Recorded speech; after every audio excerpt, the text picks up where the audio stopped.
Bueno, buenas tardes a todos, buenas tardes también a los que nos van a ver mañana en el programa de Luis, que grabará hoy esta conferencia para que podamos difundirla por esos famosos medios, esas redes sociales que parece que ahora van a salvarnos a todos. Yo sigo convencido de que la mayor parte de la política se tiene que hacer en el cara a cara, se tiene que hacer en conferencias y coloquios como el que tendremos hoy. Creo que las redes sociales son una enorme ayuda para difundir ideas, pero también a veces para confundir a la gente. Entonces yo sigo convencido de que lo importante es que podamos hablar entre nosotros directamente, y los cambios no se hacen en Twitter o en Facebook, los cambios los tiene que hacer la gente primero en su cabeza, luego en las calles y después en los parlamentos. La conferencia de hoy la voy a tener que hacer así a palo seco, porque tenía preparado un PowerPoint que hice esta tarde resumiendo un poco las casi 50 conferencias que ya he dado en España sobre este tema. De todos modos, he tenido que modificar mucho para la conferencia de hoy, porque vosotros sois un público muy, muy especial, porque vosotros sois un público que ya conoce lo de aquí. Cuando en España explico la democracia directa, es una tierra virgen. Es gente que no se puede imaginar todo esto que acabo de encontrar arriba al lado de los buzones, esto de campañas electorales al modo suizo. Y entonces para vosotros creo que puedo resumir mucho, porque la mayoría de las cosas ya las conocéis. Una de las cosas en las que quiero insistir ya desde ahora es que Reforma 13 en ningún momento es intentar copiar Suiza, ni copiar Alemania, ni copiar Suecia, Dinamarca, e imponer en España un modelo de otro país, sino que Juan Cortizo, que es un joven éramos antes, es un abogado de origen gallego que también vive en Basilea. Pues Juan Cortizo y yo, ya en la universidad hace casi 20 años, cuando estudiábamos Derecho Constitucional, nos planteábamos el por qué aquí funcionan algunas cosas que en España no funcionan. Y luego te metes en temas comparativos y ves que hay cosas que funcionan mejor allí, otras que funcionan mejor aquí, hay cosas que sería mejor adaptar el modelo alemán o el sueco o el danés. Y hace unos 4 años, cuando surgió todo esto de Reforma 13 a raíz de una entrevista que me hicieron para un programa de televisión en España en el que querían que les explique el modelo político suizo, nos replanteamos la idea que tuviéramos ya 15 años antes de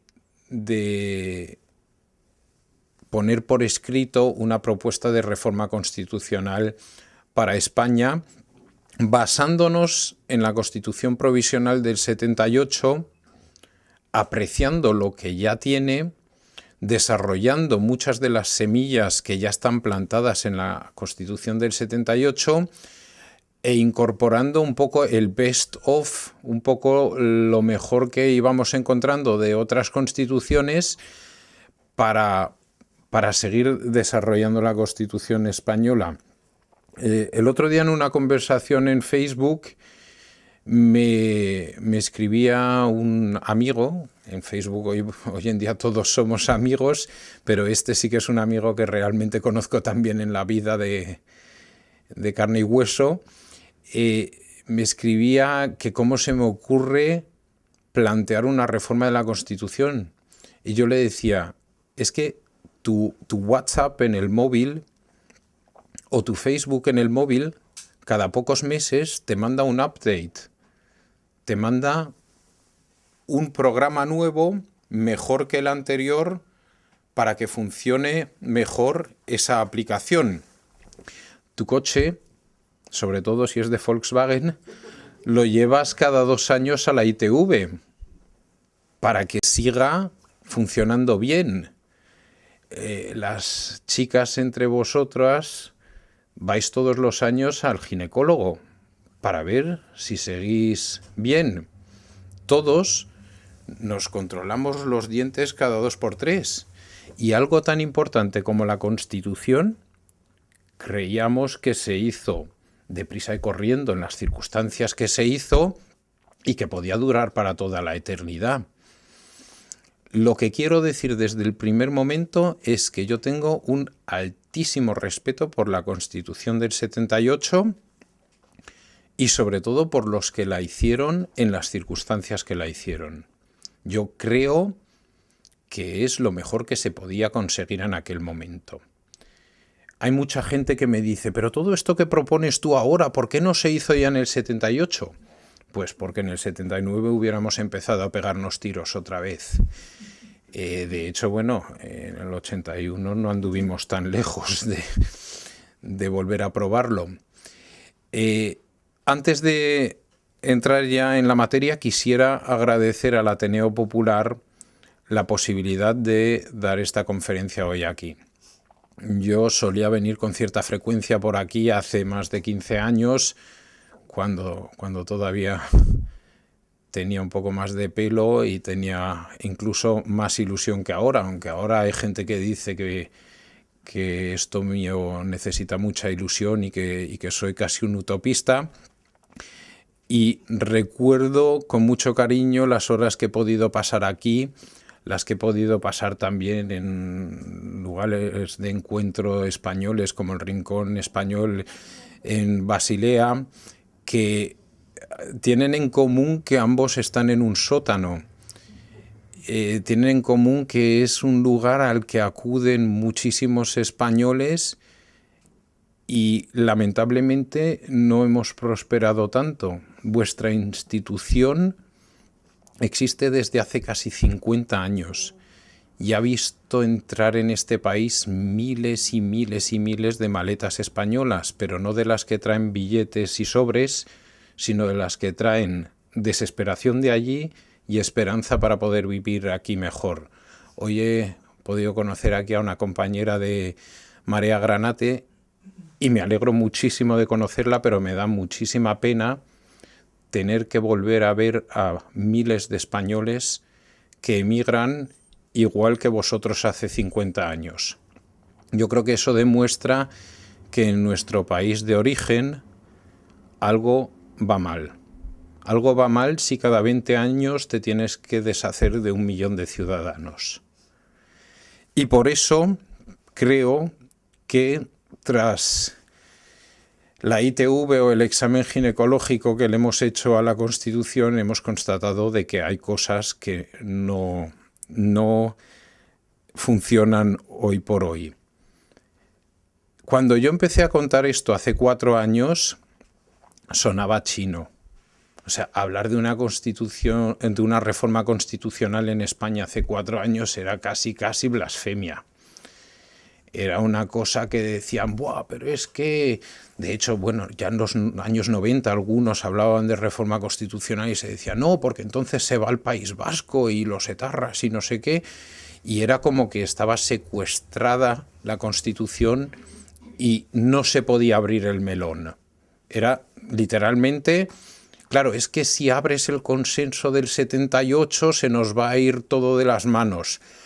Se les ha ido de tal forma que hoy ya no somos unos utopistas los que hablamos de la reforma constitucional, sino que hoy ya todo el mundo en España habla de la reforma constitucional. De hecho, bueno, estamos a 48 horas de unas elecciones bastante trascendentes en Cataluña y ahora de repente todos empiezan a improvisar ideas.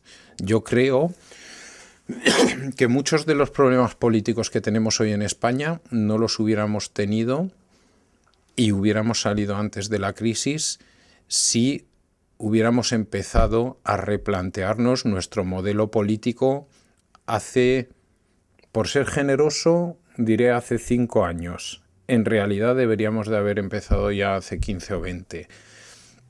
Para mí, como ya he dicho antes, la Constitución Provisional del 78 ha sido un enorme éxito. Los mayores entre vosotros lo sabréis mucho mejor que yo, que de aquellas tenía 4 años, recordaréis las circunstancias en las que se hizo. No era fácil sentar a Fraga y a Carrillo en una mesa para discutir sobre el futuro de España.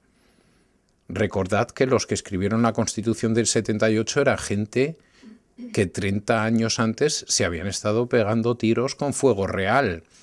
Entonces, en aquellas circunstancias fue lo mejor que se podía lograr y han dejado muchas semillas plantadas. Por ejemplo, la democracia directa. Está previsto que el pueblo español, del que emana todo el poder del Estado, haga política directa o indirectamente. Es decir, incluso se menciona primero la posibilidad de hacer política directamente.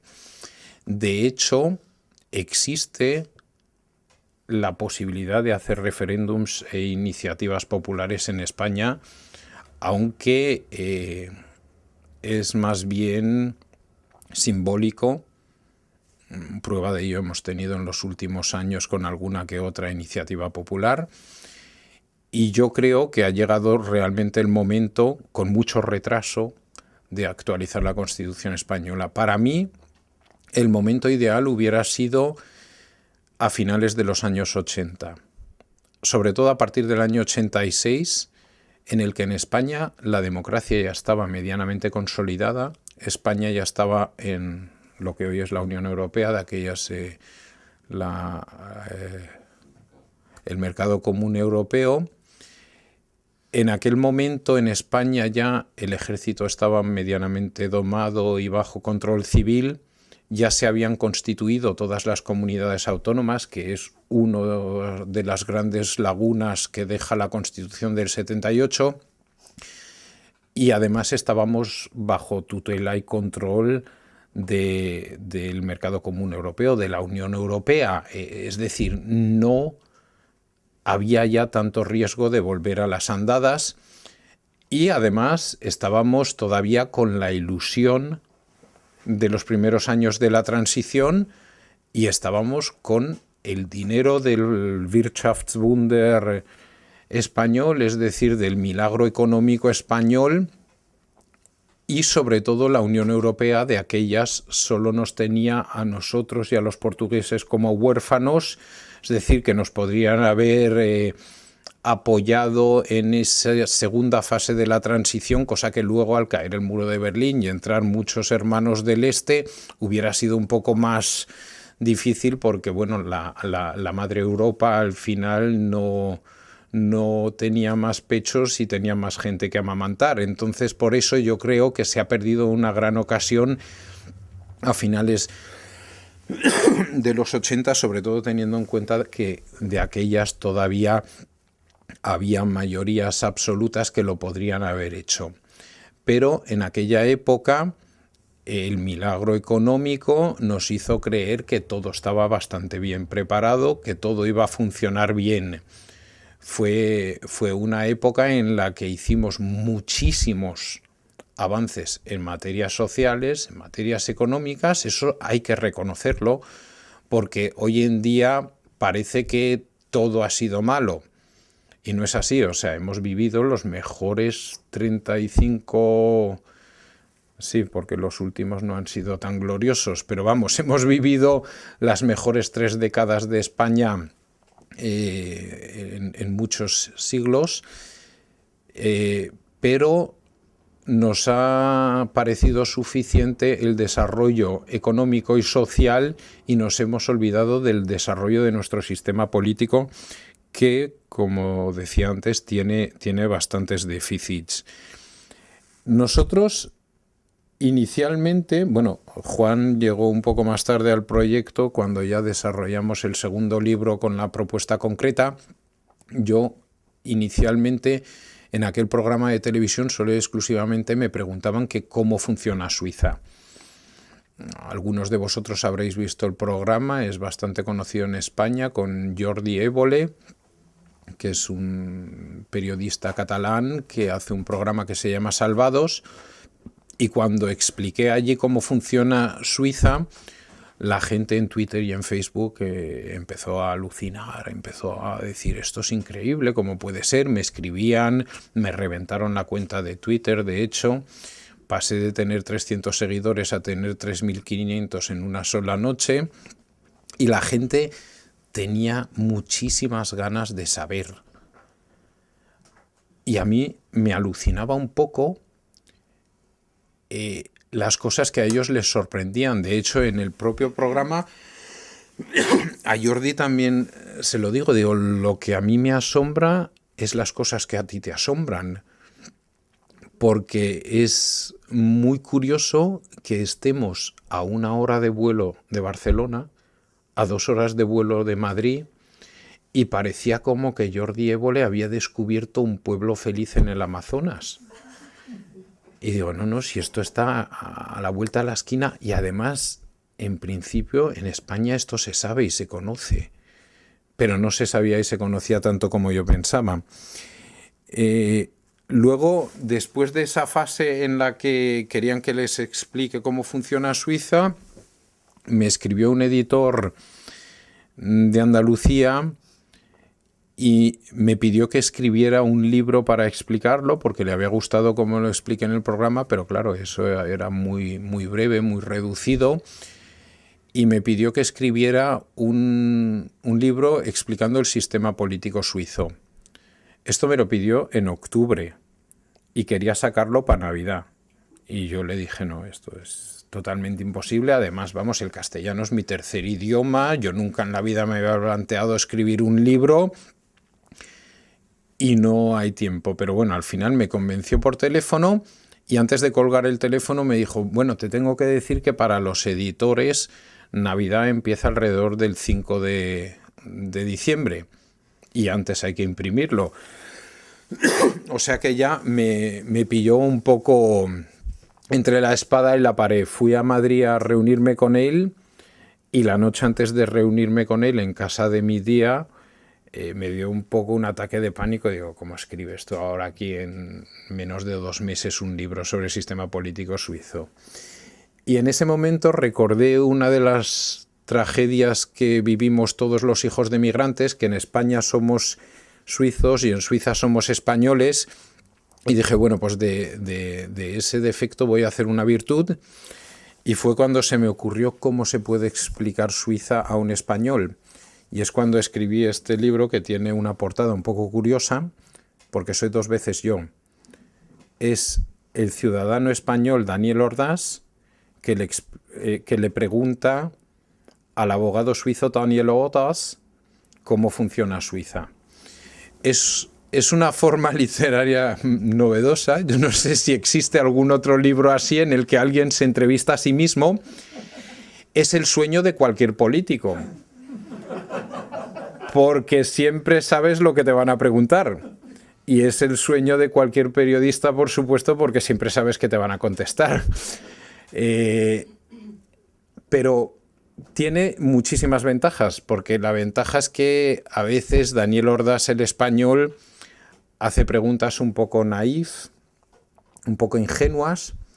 Daniel Ordaz le contesta a veces un poco técnico, luego el otro puede rematar, incluso le puede hacer preguntas muy críticas, y así pues ha nacido este libro, que yo creo que es de amena lectura. O sea, yo no leo muy rápido y menos en castellano, pero hay gente que me ha dicho que lo ha leído en 3 horas.